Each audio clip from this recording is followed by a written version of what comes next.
বলতে যেতে চাই নীলুফার চৌধুরী মনি আপনার কাছে, সেটি হচ্ছে যে বিএনপি গণভোটে ভোট চেয়ে এখন অস্বীকার করছে এমন অভিযোগ জামায়াত ইসলামের বা এনসিপি ওনারা অভিযোগ করছেন।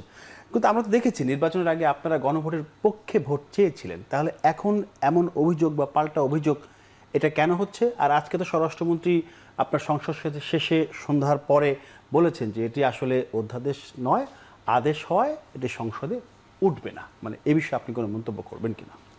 ধন্যবাদ আপনাকে। যারা শুনছেন আমার শুভেচ্ছা অভিনন্দন, আমার সহ আলোচককে শুভেচ্ছা। এখানে আপনি দেখেন যে যখন সংস্কার কমিটি বিভিন্নভাবে বিভিন্ন তাদের সমস্যাগুলো রাজনীতিক নেতাদের উপর, ঘাড়ের উপর, দলগুলোর উপর উঠিয়ে দেওয়ার চেষ্টা করলো, তার মধ্যে ওয়ান অফ দেম আপনার এই গণভোটটা। এই গণভোটটার কথা যখন বলেছিলেন মানে জামাত এবং আলী রিয়াজ সাহেবরা, নির্বাচনের আগে যে দীর্ঘ আলোচনা, আপনি সেটার কথা উল্লেখ করছেন। আমি সেটাই বলছি। সেইখানে কিন্তু বিএনপি প্রথমেই বলেছিল যে এটা হতে পারে না, হয় না, এইভাবে গণভোট হয় না, এটা রুলসের মধ্যে নাই, এটা সংবিধানে নাই, এটা 3টা গণভোটের পরেই এটা অফ। হ্যাঁ, তখন কিন্তু তারা মানে নাই, তারা এই কথাগুলো বিভিন্নভাবে তারা আইনকে ঘাড়ের উপর চাপিয়ে দিয়েছে, আইনের কথা বলে, আইন না, আইনের কথা বলে চাপিয়ে দিয়েছে। তখন সালাউদ্দিন সাহেব কিন্তু সবগুলো ব্যাপারে, যেমন ধরেন আপনি নোটার ডিসিশন দিয়েছে যেখানে যেখানে, আর যেখানে যেগুলো মেনে নেওয়া সম্ভব সেগুলো কিন্তু আলোচনার পক্ষে প্রথমে না মানতে চেয়েও পরে মেনে নিয়েছেন। কিন্তু যেগুলো সম্ভবই না, আপনার মেন যেগুলো ধরেন 70 অনুচ্ছেদ, তারপরে আপনার ধরেন রাষ্ট্রপতির ক্ষমতা বর্ধন, 2বারের বেশি প্রধানমন্ত্রী না, উচ্চকক্ষ ইত্যাদি ইত্যাদি, এগুলো কিন্তু সবগুলো কিন্তু মেনে নেওয়া হয়েছে। এখন আপনার এই জায়গাটা এসে যখন দেখলো যে এটা যদি এখন বিএনপি আরো না করে, তাহলে আপনার এরা আরেকবার আন্দোলনে যাবে। কথায় কথায় তো এই যে রাজতে চল এই আন্দোলন আপনি দেখেছেন, আমরা সবাই দেখেছি, শাহবাগটা মনে হয় যে একটা উত্তাল অগ্নিপিণ্ড, তো ওইভাবে রেখে দেওয়া ছিল। তো বিএনপি এবং বাংলাদেশের জনগণ, আপামর বাংলাদেশের পতিতযশা সাংবাদিকরা, পোড়খাওয়া সাংবাদিকরা, বিদগ্ধ বুদ্ধিজীবীরা, তারা সবাই মিলে কি চেয়েছে? সবশেষে কিন্তু প্রথমে 3-4 মাস 5-6 মাস কিছু না বললেও পরে কিন্তু বুঝেছে একটা নির্বাচন ভীষণভাবে দরকার, এবং নির্বাচনটা যে কতটা ভীষণভাবে দরকার এখন কিন্তু আমরা হারে হারে বুঝছি যে এটা প্রয়োজন ছিল। বিএনপি কিন্তু এটাই কিন্তু বুঝাতে চেয়েছিল জনগণকে এবং তৎকালীন সরকারকে। সরকার বুঝে না বুঝার ভান করেছিল, করে নাই। বিএনপি শুধুমাত্র নির্বাচনটাকে সামনে রেখে অনেক কিছুই মুখ বুঝে সহ্য করেছিল, কিন্তু প্রতিবাদ কিন্তু প্রত্যেকটার করেছিল। এটার কিন্তু আপনারা বলতে পারবেন না যে একদম নিরঙ্কুশভাবে বিএনপি মেনে নিয়েছে শুধুমাত্র নির্বাচনের জন্য, তা না। এবং তারপরে বিএনপি কিন্তু এটাও বলেছে যে এইভাবে গণভোটের যে 4টা প্রশ্ন, 4টা প্রশ্নের মধ্যে কিন্তু প্রায় 48টা প্রশ্ন উঠিয়ে দেওয়া হয়েছে, ভিতর অনেকগুলো আছে। একটা উত্তরে, এটা পৃথিবীর কোথাও হয় না, বাংলাদেশে কখনো হয় নাই, একটা প্রশ্নের একটা উত্তরই ছিল হ্যাঁ ভোট এবং না ভোটে। তো সেই জায়গায় যখন এতগুলো প্রশ্নকে একটা গোজামিল দিয়ে, কিছু প্রশ্নের সাথে আমি একমত হতে পারি, কিছু নাও হতে, একজন মানুষ বাংলাদেশের যে কোনো মানুষ 4টা প্রশ্নের সাথে একমত হতে পারে না, যে কোনো মানুষ হোক না জামাত, তারাও পারে না। আপনি দেখেন তারা তো যেটা যেটা হ্যাঁ বলেছে সেটাও তো তারা পালন করে না, তাহলে তারা কোথায় জুলাই সনদ মানলো? তারা তো বলেছিল 5% নারীকে নমিনেশন দিবে, সেটা তো একজনকেও দেয় নাই। তো এই জন্য যে কথাটা তারা যেটা বলে সেটা করে না, অথচ তারা অন্যকে করার জন্য আন্দোলন করার হুমকি দিতে পারে। তো এখন আপনার এটা গেল একটা দিক। আরেকটা দিক হলো যেটা আজকে স্বরাষ্ট্রমন্ত্রী মহোদয় বলেছেন যে এটা তো আদেশ হতে পারে না। আরেকটা যেটা, এটা 30 দিনও চলে গেছে। আরেকটা যেটা একই দিনে 2টা শপথ ইম্পসিবল, এটা কিন্তু আমাদের কথা না, এটা আপনার বাংলাদেশের নামকরা আইনজীবী আপনার হ্যাঁ তারা বলেছে। তারপরে আপনার কি আরেকজন ব্যারিস্টার ডক্টর স্বাধীন মালিক, তারা কিন্তু এটা নিয়ে বলেছে যে 2টা যদি শপথ বাক্য পাঠ করে তাহলে প্রথম শপথ বাক্য কিন্তু ফেল হয়ে যায়। তানিয়া আমিরও বলেছিলেন হ্যাঁ ফেল হয়ে যায়। তাহলে এটা নিয়েও বিএনপি কিন্তু চুপ, কিছুই বলে নাই। যেহেতু বিএনপি সরকার আছে, বিএনপির উপর দিয়ে অনেক কথা বলবে, এই জন্য বিএনপি কিছুই বলে নাই। এই জিনিসগুলো তো তাদের রিয়েলাইজ করতে হবে। আশরাফ, আপনি একটু বলবেন যদি গণভোট নিয়ে আপা যেটা বললেন যে আইনের কথা বলে আসলে চাপিয়ে দেওয়া হয়েছিল, এই বিষয়ে যদি বলেন। এছাড়া আপনার জন্য প্রশ্ন হচ্ছে যে জুলাই সনদ নিয়ে আইনমন্ত্রী বলেছেন যে জাতির মধ্যে একটা বিভ্রান্তির সৃষ্টি হয়েছে। মানে আসলে কি বিভ্রান্তির সৃষ্টি হয়েছে জুলাই সনদ নিয়ে? মানে এইটা যদি না করা হয় তাহলে আবারও কি সেই রাজপথে নামার হুঁশিয়ারি সংসদের বিতর্কের ছেড়ে আবারও আমরা সেই রাজপথে নামতে যাচ্ছি কিনা?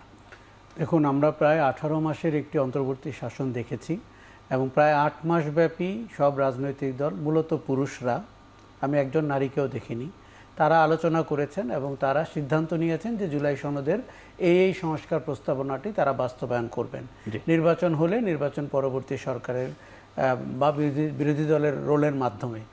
এখন আপনি যদি এগুলো আবার বলেন যে জাতি বিভ্রান্তিতে আছে, তাহলে কিন্তু আমরা we are back to square one.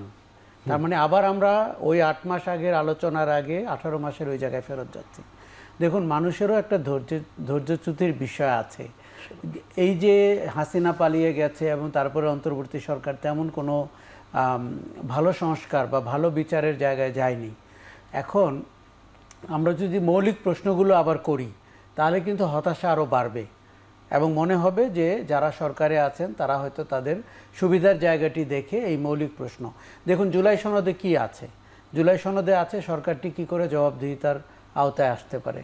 July সনদে আছে সংসদ কি করে আরও বেশি কার্যকর হতে পারে। জুলাই সনদে আছে দ্বিকক্ষ বিশিষ্ট পার্লামেন্ট হবে কিনা, প্রধানমন্ত্রীর ক্ষমতা কমবে কিনা, মেয়াদ কমবে কিনা, একটা 70 অনুচ্ছেদে সংস্কার হবে কিনা, রাষ্ট্রপতি প্রধানমন্ত্রীর ভারসাম্য হবে কিনা। আপনার কি ধারণা কোনো দল এই কোনোটার সাথে বিরোধিতা করছে? আমি এখন পর্যন্ত শুনিনি। তাহলে জুলাই সনদের দোষটা কোথায়? এখন শোনেন, সনদের ব্যাপারে সবাই একমত হয়েছে এবং বিএনপি তখন নোট অফ ডিসেন্ট দিয়েছে, যেই সমস্ত জায়গায় আমরা গভীর মনোযোগের সাথে লক্ষ্য করেছি।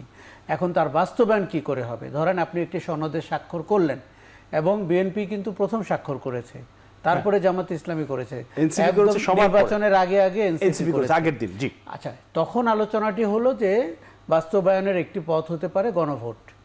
সেই সময় কিন্তু আমরা বিএনপিকে খুব জোরালোভাবে প্রতিবাদ করতে দেখিনি। এখন আপা যেটি বলছিলেন যে ওই সময় হয়তো নির্বাচনটিকে প্রত্যাশিত ছিল, সবাই বুঝতে পারছিলাম যে অন্তর্বর্তী সরকারের আয়ু যত কম হয় তত ভালো, এবং এক ধরনের ইন্টেলেকচুয়াল চর্চা করতে গিয়ে মানুষকে তার মৌলিক অধিকার থেকে, মৌলিক আশা আকাঙ্ক্ষা থেকে দূরে সরিয়ে দেওয়া হচ্ছিল।